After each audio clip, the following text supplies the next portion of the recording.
Guys, അസ്സലാമു അലൈക്കും, welcome back. ഞാൻ ഇന്ന് വന്നിട്ടുള്ളത് കിടിലൻ റെസിപ്പിയുമായിട്ടാണ്. എല്ലാവർക്കും ഇഷ്ടപ്പെട്ട കല്യാണ വീടുകളിൽ അധികവും ഉണ്ടാവാറുള്ള ഒരു ഐറ്റം ആണല്ലേ എൽസ. അധികവും മലബാർ ഏരിയകളിലും ഇത് ഒഴിച്ചുകൂട്ടാൻ പറ്റാത്തൊരു ഐറ്റമാണ്. അപ്പോൾ ഇതെങ്ങനെ ഉണ്ടാക്കാമെന്ന് നോക്കാം. അതിനുവേണ്ടി ഞാനിവിടെ എടുത്തിട്ടുള്ളത് അൽസ ഗോതമ്പ്, അല്ലെങ്കിൽ കുത്തിയ ഗോതമ്പ് എന്നൊക്കെ പറയും ഇതിനെ. ഇത് അധിക കടയിലും സാധാരണ കിട്ടുന്നതാണ്. സ്കിന്നോട് കൂടിയിട്ടുള്ള ഗോതമ്പ് അത് എടുക്കാൻ പാടില്ല കേട്ടോ. ഇതുപോലെ കുത്തിയ ഗോതമ്പ് തന്നെ എടുക്കണം. ഞാനിവിടെ 1 കപ്പ് ഗോതമ്പാണ് എടുത്തത്. ഇനി ഈ ഗോതമ്പ് നമുക്ക് നന്നായി കഴുകിയെടുക്കാം.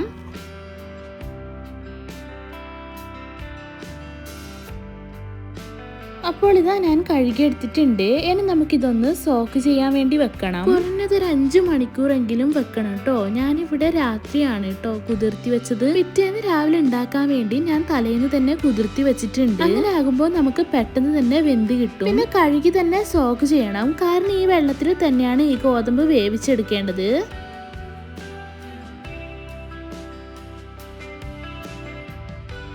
ഇനിയിപ്പോൾ ഇതാ ഞാൻ പിറ്റേന്ന് രാവിലെയാണ് ഉണ്ടാക്കിയെടുക്കുന്നത്. ഇത് കണ്ടോ, ഗോതമ്പ് നല്ലതുപോലെ തന്നെ കുതിർന്ന് കിട്ടിയിട്ടുണ്ട്. കൈ കൊണ്ട് ഇങ്ങനെ ഒന്ന് അമർത്തിയാല് ഇതാ ഇതുപോലെ കിട്ടൂട്ടോ.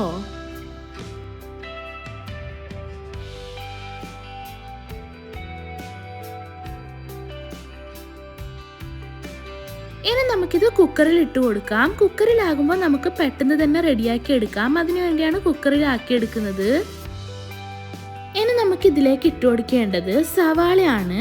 ഒരു ചെറിയ സവാള നൈസായി കട്ട് ചെയ്ത് ഇട്ട് കൊടുക്കുന്നുണ്ട്. പിന്നെ വേണ്ടത് 2 വെളുത്തുള്ളിയാണ്. അതൊന്ന് കുത്തിയെടുത്താൽ മതി കേട്ടോ. അധികം ചതച്ച് ചേർക്കാൻ പാടില്ല കേട്ടോ. അപ്പൊ വെളുത്തുള്ളിയുടെ ഒരു ടേസ്റ്റ് വരും, അത് വരാൻ പാടില്ല. പിന്നെ ഇട്ട് കൊടുത്തത് ഒരു ചെറിയ പീസ് പട്ട, 1 ഏലക്കായ, 2 ഗ്രാമ്പൂ, പിന്നെ ആവശ്യത്തിനുള്ള ഉപ്പ് കൂടി ഇട്ട് കൊടുക്കുന്നുണ്ട്. ഇത്രയും ഇട്ട് കൊടുത്താൽ മതി കേട്ടോ, ഒന്നും അധികമാവാൻ പാടില്ല. അപ്പോൾ എൽസിന്റെ ടേസ്റ്റ് തന്നെ മാറിപ്പോകും. പിന്നെ നമുക്ക് വേണ്ടത് ചിക്കനോ മട്ടനോ ഏതായാലും പ്രശ്നമില്ല. ഞാനിവിടെ ചിക്കനാണ് ഇട്ട് കൊടുക്കുന്നത്. നല്ലതുപോലെ തന്നെ കഴുകി എല്ലോടുള്ള ചിക്കൻ തന്നെ ഇട്ട് കൊടുക്കണം. ചിക്കനും മട്ടനും ഒന്നും ഇല്ലാതെ ഉണ്ടാക്കാറുണ്ട്. കൂടുതൽ ടേസ്റ്റ് ചെയ്യുന്ന ചിക്കനും മട്ടനും ഇട്ട എൽസയാണ് കേട്ടോ. ഞാനിവിടെ 5 പീസ് ചിക്കനാണ് എടുത്തിട്ടുള്ളത്. ഇത്രയും വേണമെന്നുമില്ല, ഒരു 3 പീസൊക്കെ മതിയാകും. ഇതിന്റെ മുകളിലായി നിൽക്കുന്ന വിധത്തിൽ തന്നെ വെള്ളം ഒഴിച്ചു കൊടുക്കണം. ഇനി നമുക്കിത് വേവിച്ചെടുക്കാം. ഞാനിവിടെ ഹൈ ഫ്ലെയിമിലിട്ട് 2 വിസിലടിച്ച ശേഷം ലോ ഫ്ലെയിമിലാക്കി 5 വിസിലടിപ്പിച്ചെടുത്തിട്ടുണ്ട്. ഓരോ കുക്കറിന്റെ അനുസരിച്ച് വിസിലടിപ്പിച്ചെടുത്താൽ മതി.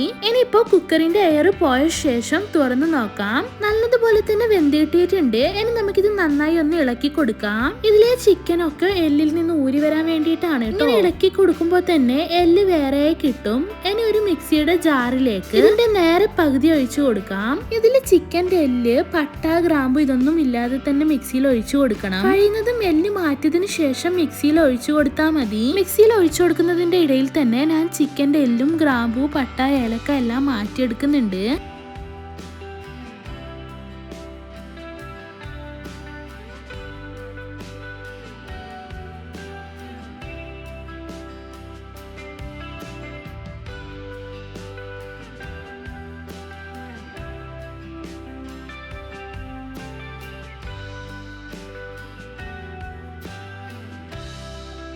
ഇനി നമുക്കിത് ജസ്റ്റ് ഒന്ന് അടിച്ചെടുത്തിട്ട് വരാം. അധികം അരച്ചെടുക്കേണ്ടതില്ല കേട്ടോ, തരികളോടെയാണ് വേണ്ടത്. ഇപ്പോൾ ഇത് അടിച്ചെടുത്തിട്ടുണ്ട്. ഇനി ഇത് കുക്കറിൽ ഒഴിച്ചു കൊടുത്ത് മിക്സ് ആക്കി എടുക്കാം.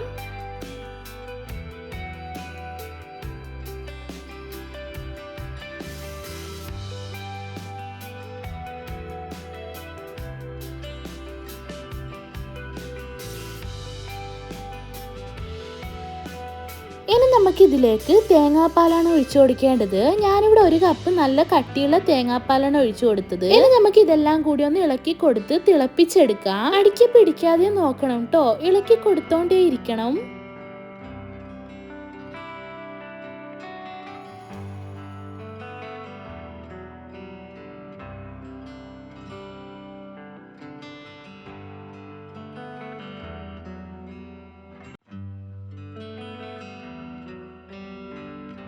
ഇനി ഇത് തിളച്ച് വറ്റി വരുമ്പോഴത്തേക്കും നമുക്ക് സവാള, കാഷ്യൂനട്ട്, റൈസിൻസ് എന്നിവ പൊരിച്ചെടുക്കേണ്ടതുണ്ട്. അതിനുവേണ്ടി ഒരു പാനിലേക്ക് കുറച്ചധികം നല്ല നെയ്യിട്ട് കൊടുക്കാം. അപ്പൊ ഇത് നെയ്യ് ചൂടായി വന്നിട്ടുണ്ട്. ഇനി ഇതിലേക്ക് സവാള ഇട്ട് കൊടുക്കുന്നുണ്ട്. ഇത് എല്ലാവർക്കും അറിയുന്നതാണല്ലോ, ബിരിയാണിക്കെല്ലാം സവാള പൊരിച്ചെടുക്കുന്നത് പോലെ തന്നെയാണ്.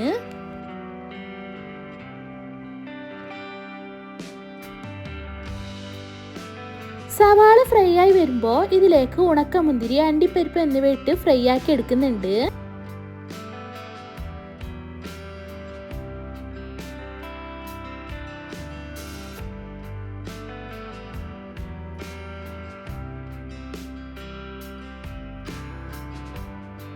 ഇനി ഇതിൽ നിന്ന് കുറച്ച് നെയ്യ് എൽസയിലേക്ക് ഒഴിച്ചു കൊടുക്കാം. ഇങ്ങനെ ചെയ്താൽ ഒരു പ്രത്യേക ടേസ്റ്റ് ആണ് എൽസക്ക് കിട്ടുന്നത്. ഇനി എല്ലാം കൂടി നന്നായി മിക്സ് ആക്കി കൊടുക്കുന്നുണ്ട്. ഇനി ഇത് വിളമ്പുന്നത് കൂടി കാണിച്ചു തരാം. ഇതുപോലെ പരന്നിട്ടുള്ള ഒരു പാത്രത്തിൽ ഇട്ട് കൊടുക്കാം.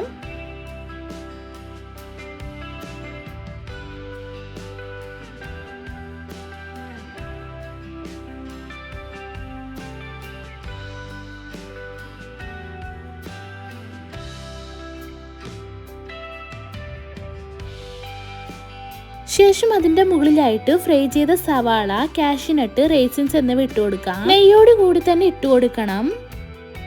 അപ്പോൾ ഇത് അൽസ റെഡി ആയിട്ടുണ്ട്. ഇതിന് മുകളിലായി കുറച്ച് പഞ്ചസാര ഇട്ടിട്ടാണ് കഴിക്കാറ്. ഇങ്ങനെ അൽസന്റെ കൂടെ ഒരു പ്ലേറ്റില് പഞ്ചസാര കൂടി വെച്ചു കൊടുക്കും. പഞ്ചസാരയും അൽസയുമാണ് കോമ്പിനേഷൻ. അൽസ ഇഷ്ടമല്ലാത്തവരായിട്ട് ആരും ഉണ്ടാകില്ല. കുട്ടികൾക്ക് പോലും ഇഷ്ടപ്പെടുന്ന ഒരു ഐറ്റം തന്നെയാണ്. വീഡിയോ എല്ലാവരും മുഴുവനായി കണ്ടിട്ട് നിങ്ങളുടെ ഫീഡ്ബാക്ക് അറിയിക്കാൻ മറക്കരുത്. വീഡിയോ ഇഷ്ടപ്പെട്ടാൽ like, share and comment. Video ഇതിലെ സബ്സ്ക്രൈബ് ചെയ്യാതെയാണ് കാണുന്നതെങ്കിൽ പ്ലീസ് ഒന്ന് സബ്സ്ക്രൈബ് ചെയ്യണേ. പിന്നെ ഹൈപ്പ് എന്നൊരു പുതിയ ഓപ്ഷൻ കൂടി വന്നിട്ടുണ്ട്. എല്ലാവരും അതുകൂടെ ചെയ്ത് സപ്പോർട്ട് ചെയ്യണേ. നെക്സ്റ്റ് ഒരു ന്യൂ വീഡിയോയുമായി വരുന്നവരേക്കും എല്ലാവർക്കും ബൈ. Thank you.